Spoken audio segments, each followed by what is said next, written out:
This morning, I woke up happy. Not performative happy, not distracted happy, genuinely happy.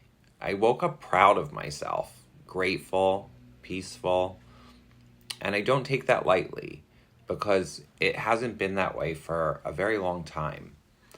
For the first time in what feels like forever, I was inside myself, like I could breathe, like something in my body had finally unclenched. And I just want to name that for myself and for anyone listening, because today is the first day I felt the shift, truly. The last 3 months, well, they've been without question the most soul-crushing, emotionally disorienting, and physically overwhelming period of my entire life. Full stop.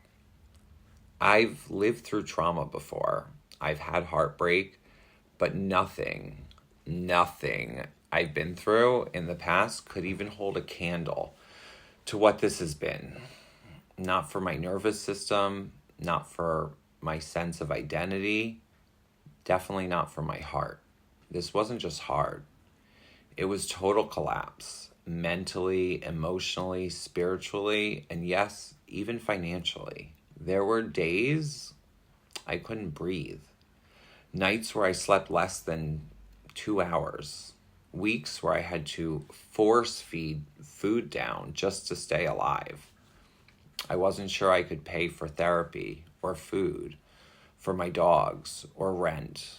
And as a Coke Zero addict, I even had to switch to water, not for health, but because it was cheaper.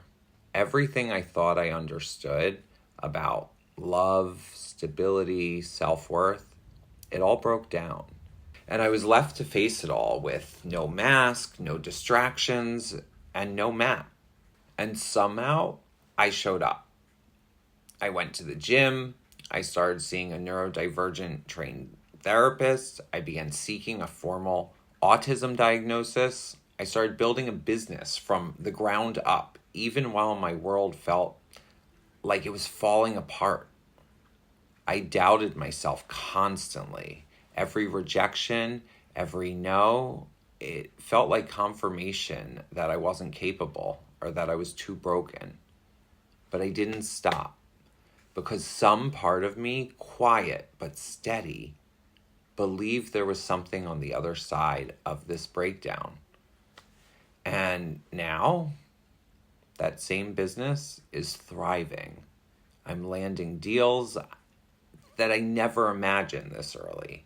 I'm talking to people at the highest level of my industry, and for the first time, not only do I feel financially stable again, I feel like I'm actually winning.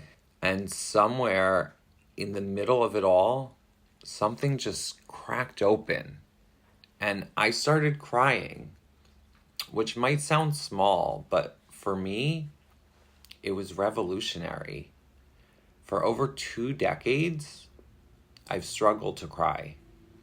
Even when I was hurting, when relationships ended, when I was grieving, I stayed frozen, detached, emotionally distant, terrified to let anyone see me in that vulnerability. In every serious relationship that I've ever had, the most consistent feedback wasn't about something I did wrong. It was about what I kept inside, how I wouldn't let people in, how I couldn't share my world. And now I cry all the time. I cry because I feel now, because the wall has come down, because I'm finally safe in my own body. I leave voice notes mid-tears. I call friends and just cry. And the wildest part, they stay, they listen, they hold me. And I've realized, maybe for the first time, that showing my emotion isn't weakness. It's connection. It's how I say, I love you. It's how I say, I trust you. that tender emotional side of me, it was always there. I just didn't know how to let it out. I learned the hard way that not everyone is built to walk with you through devastation. Some people I expected to be there weren't, and that really hurt a lot. But even more powerful was what I didn't expect. The people who did show up, my chosen family, my closest friends, they never put a clock on my healing. They didn't say, "You're too much." They just kept saying, "We're here." And then there were the friendships I thought were casual, people I hadn't gone deep with, who came forward and held me in ways I didn't even know I needed. That kind of love, it changed me. All the while, I kept building, slowly, shakily, but consistently. I was building a business while I was barely keeping myself upright.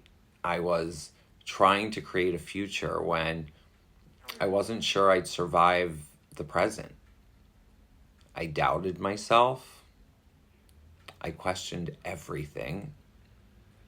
But people believed in me when I couldn't believe in myself.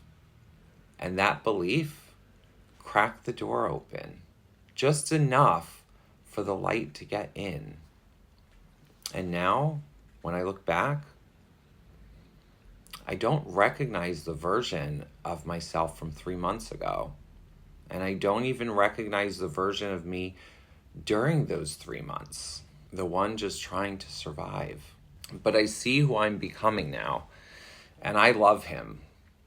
And one of the biggest lessons that I ever could have learned in this process, maybe the most important, is about abandonment. Yes, I've been abandoned by people I thought would never leave. But I've also spent years abandoning myself in relationships, in friendships, in dynamics where I made myself smaller to keep the peace. I will never, ever do that again. I won't chase people to choose me because I know what I bring to the table. I know the size of my heart, the scale of my loyalty, the depth of what I offer. And I refuse to abandon myself just to be loved. So, yeah, today I woke up happy, not because life is perfect, not because everything is fixed, but because I'm finally here with me.